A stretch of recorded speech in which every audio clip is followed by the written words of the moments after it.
A certain man had a donkey, which had carried the corn sacks to the mill loyally for many a long year. But his strength was going, and he was growing more and more unfit for work. Then his master began to wonder if it was worth his while keeping this old donkey much longer. The donkey, seeing that no good wind was blowing, ran away and set out on the road to Bremen. "There," he thought, "I can surely be town musician." When he had walked some distance, he found a dog lying on the road, gasping like one who had run till he was tired. "What are you gasping so for, you big fellow?" asked the donkey. "Ah," replied the dog, "as I am old and daily grow weaker and can no longer hunt, my master wanted to kill me, so I ran away. But now how am I to earn my bread?" "I'll tell you what," said the donkey. "I am going to Bremen, and shall be a town musician there. Go with me, and work also as a musician. I will play the lute, and you shall beat the kettle drum." The dog agreed, and on they went. Before long they came to a cat, sitting on the path with a face like 3 rainy days. "Now then, old Fluff and Claws, what's gone all wrong with you?" asked the donkey. "Who can be merry when his neck is in danger?" answered the cat. "Because I am now getting old and my teeth are worn to stumps, and I prefer to sit by the fire and spin rather than hunt about after mice.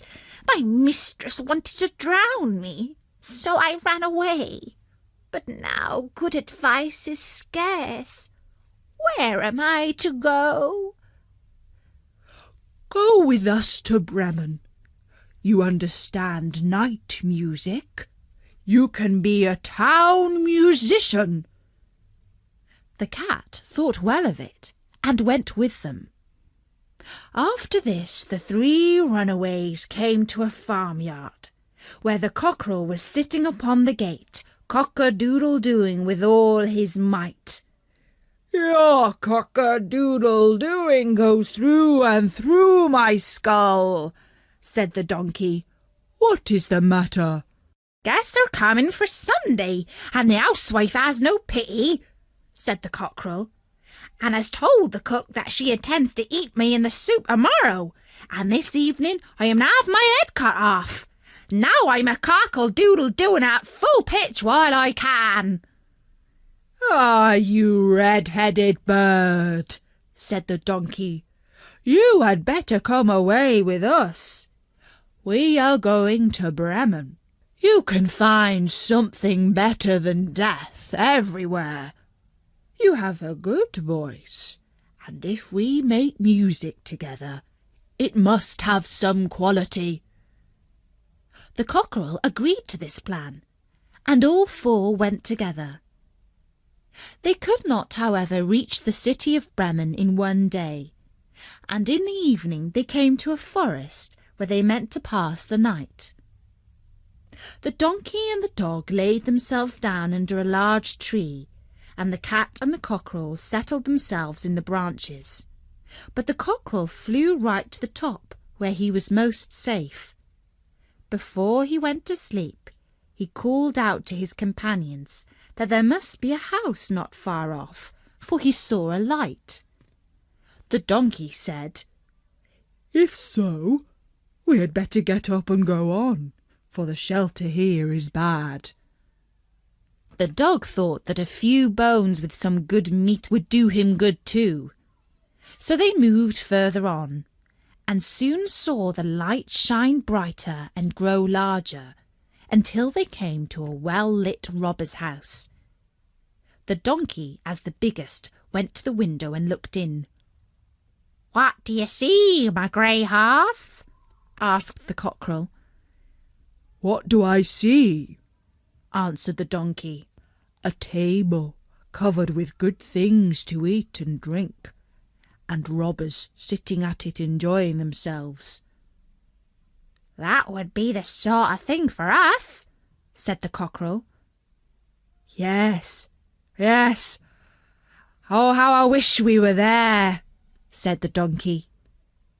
Then the animals put their heads together and schemed how best to win an invitation to come inside and join the robbers at the table. Come, come, my friends, said the donkey. We are musicians, so let us sing for our supper. So they began to perform their music together. The donkey brayed, the dog barked, the cat mewed, and the cockerel cock-a-doodle-dooed. Then they burst through the window into the room so that the glass clattered. At this horrible din, the robbers sprang up, thinking no otherwise than that a ghost had come in, and they all fled in a great fright out into the forest. The four companions now sat down at the table, well content with what was left, and ate as if they were going to fast for a month. As soon as the four musicians had done, they put out the light, and each found a sleeping place according to his nature and to what suited him best. The donkey laid himself down upon some straw in the yard, the dog behind the door, the cat upon the hearth near the warm ashes, and the cockerel perched himself upon a beam on the roof, and being tired from their long walk, they soon went to sleep. When it was past midnight, and the robbers saw from afar that the light was no longer burning in their house, and all appeared quiet, the captain said, "We ought not to let ourselves be frightened out of our wits," and ordered one of them to go and examine the house. The messenger, finding all still, went into the kitchen to light a candle, and taking the glistening fiery eyes of the cat for burning coals, he held the candle to them to light it. But the cat did not understand what he meant to do, and flew in his face, spitting and scratching. He was dreadfully frightened, and ran back to the door, but the dog, who lay there, sprang up and bit his leg. And as he ran across the yard by the straw heap, the donkey gave him a smart kick with its hind foot. The cockerel, too, which had been awakened by the noise, and had become lively, cried down from the beam, "Cock-a-doodle-doo!" Then the robber ran back as fast as he could to his captain and said, "Oh, there is a horrible witch sitting in the house, who spat on me and scratched my face with her long claws. And by the door stands a man with a knife, who stabbed me in the leg. And in the yard there lies a black monster, who beat me with a wooden club. And above, upon the roof, sits the judge, who called out, 'Bring the rogue here to me.' So I got away as well as I could." After this, the robbers did not trust themselves in the house again. But it suited the four musicians of Bremen so well that they did not care to leave it any more. And that's the story of the Town Musicians of Bremen by the Brothers Grimm. Bertie says that the Town Musicians of Bremen are one of the coolest bands ever. I'll be back with another story soon.